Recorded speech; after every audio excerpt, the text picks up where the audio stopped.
Hello Gemini, this is Inspire 2016 with your weekly tarot reading for the week commencing the 22nd of September until the 29th of September 2025. The first card for you is representing, how do you feel about yourself? Your card is the Ten of Wands. You are finally reaping your rewards after investing a lot of hard work and effort. You have fulfilled a creative venture, realized a dream or accomplished a major goal, and now must deal with the consequences of that fulfillment. However, even with the achievement of your goal, there comes with it great responsibilities and commitments. While you have reached a point of completion, you are becoming starkly aware that you must now carry on with the responsibilities you have laid out for yourself, in order to ensure ongoing success.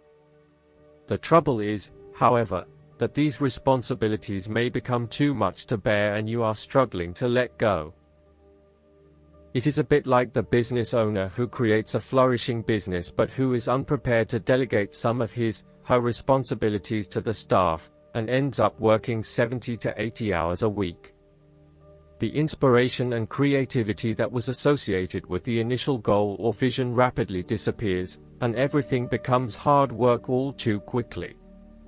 Thus, it is incredibly important to let go of or delegate some of your responsibilities in order to free you up to still enjoy life. This is a reminder of how much we take on in our lives and all the extra burdens and responsibilities we weigh ourselves down with. We take on so much, trying to do all the things that need to be done. Thus, this card asks you to stop and examine your current lifestyle or work. Assess which activities or tasks are really urgent or really important, particularly in relation to your broader goals. You may need to employ various time management or prioritization methods in order to determine where best to spend your time and which tasks you can drop. Your goal needs to be greater efficiency, whilst also freeing yourself up for rest and relaxation when you need it. This card can also mean that you are being oppressed by outside sources. You are overworked, overtired, and overstimulated. You have more on your plate than you can possibly handle, and you have taken on too much at this point in time. In an effort to get to the finish line, you have found yourself overwhelmed with the extra responsibility and activity. You need to stop working so hard. If you cannot stop, then conserve your energy and pace yourself. When you are overcommitted, everything becomes a strain. The second card for you is representing, what do you want most right now? Your card is the Ace of Pentacles. What do you want most right now is the beginning of new investments or the willingness to undertake a new business venture, fresh energy, and inspiration. There is a feeling of prosperity, abundance, and joyfully. The Ace of Pentacles is symbolic of wealth, not just in the financial sense but also in a more holistic sense.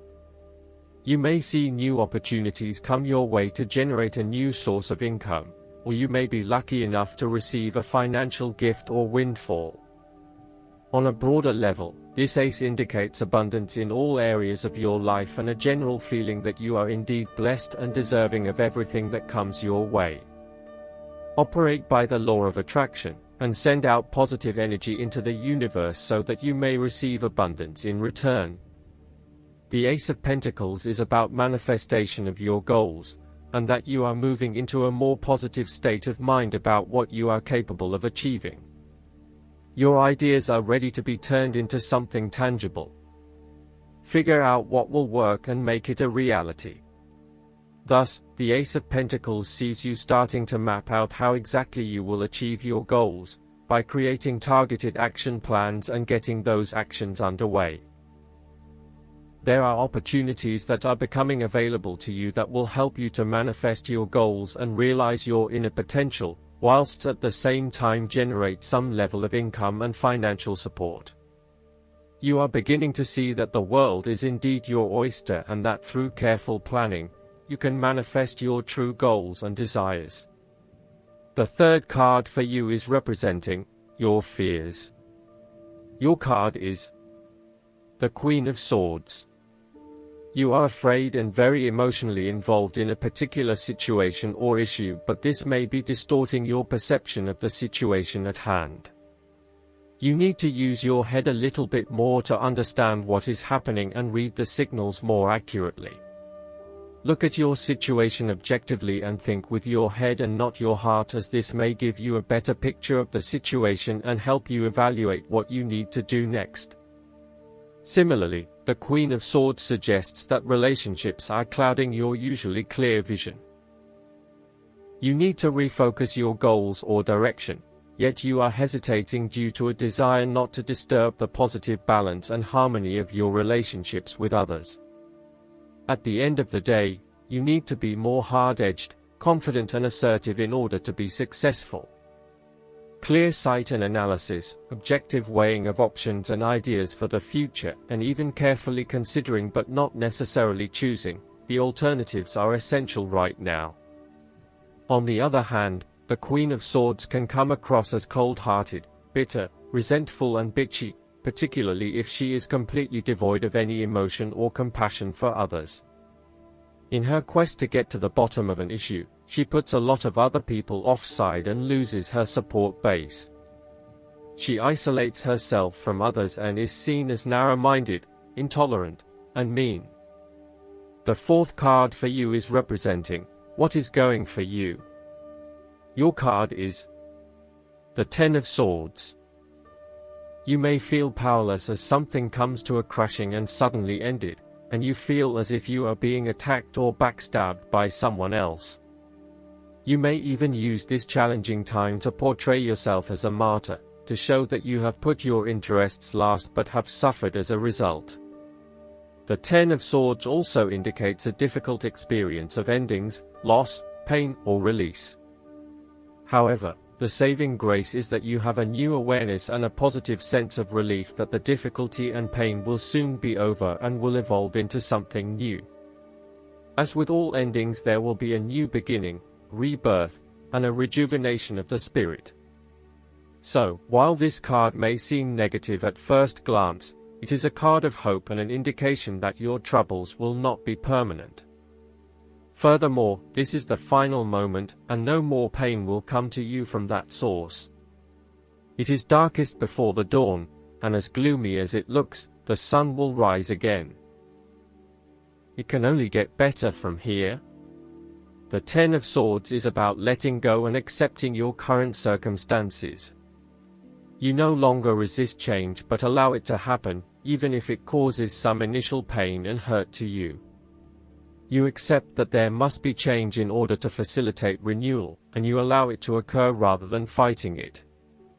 After a painful situation, it is a signal to pick yourself up off the ground and to reflect upon what happened to you and why, and what you can learn from the experience. The Ten of Swords is a sign that the pain and hurt you have endured has not gone without purpose.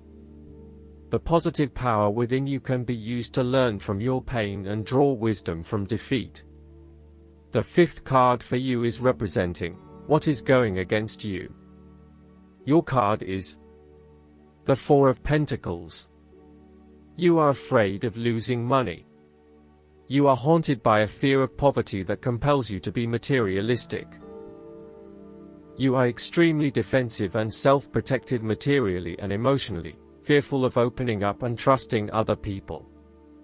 You are very reluctant to spend money and you are keeping a very tight rein on your cash. On the flip side, you may be spending too much money and need to get a better hold of your financial resources. You have spent your time recently focused on career building and material acquisitions, rather than your relationships. This approach to life has been quite successful financially but is very limiting when it comes to connecting authentically with others. You have created a prison for your time and your energy by building up this solid wall of work and financial responsibilities, and will need to release and escape from this to some extent if you want to focus on more personal issues. The important thing to realize is that success in your career is beneficial but only to a point. You may need to examine your life and determine what you can give up, particularly in terms of effort and time put towards work and other similar activities, so that you can have more energy available for developing personal relationships. The Four of Pentacles asks you to loosen your hold on your need for security and stability and step outside your comfort zone. While it will feel a bit shaky at the start, this is an important step in your personal development. The last card for you is representing the likely outcome that you may have. Your card is the Eight of Cups. It is time to ask yourself what you can do to bring a deeper satisfaction and joy to your life beyond the obvious pursuit of material satisfaction and/or physical enjoyment. You are seeking deeper meaning to life and focusing in on your personal truth. You want to escape from the rat race and pursue deeper, more spiritual goals at this time. You are willing to let go of your material possessions in favor of something more meaningful. Thus, the Eight of Cups is often reflective of the start of a journey of discovery, particularly on a spiritual level.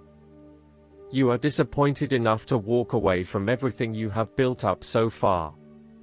It could indicate a disappointment in love or dissatisfaction with material success. It could also indicate that you have overextended yourself to the point of emotional exhaustion. Even though you have already come so far, you feel that you can no longer go on and your only choice is to walk away from the situation. You feel disappointed with yourself, but you know that this is the right thing to do before you completely burn out. You may also be feeling that you are giving too much and not getting nearly enough in exchange. Last but not least, the guidance card for you is the Hobbies. How are you spending your free time, dear one? When you're going through life changes, hobbies can provide a stress outlet and meaningful foundation. Your card is guiding you to invest in these pursuits as a way to relax, learn, and enjoy yourself. You love to stay busy, and these interests bring fun into your hectic life. Hobbies can be productive, as many people turn them into careers. So, imagine that you have unlimited time, energy, and money available for a hobby. What's the first one that comes to mind? That's your inner truth, and there's always a way to make it work on any budget and schedule. Joining a group related to your hobby is a wonderful way to make new friends who can be there for you during the next part of your life. Any change, even a positive one, can be stressful, but with playful outlets like hobbies and good friends, it can feel purposeful and joyful. I hope that you enjoy everything, and if you like the reading, just please click subscribe and you will get instant notifications every time we publish a new video right to your YouTube. Thanks.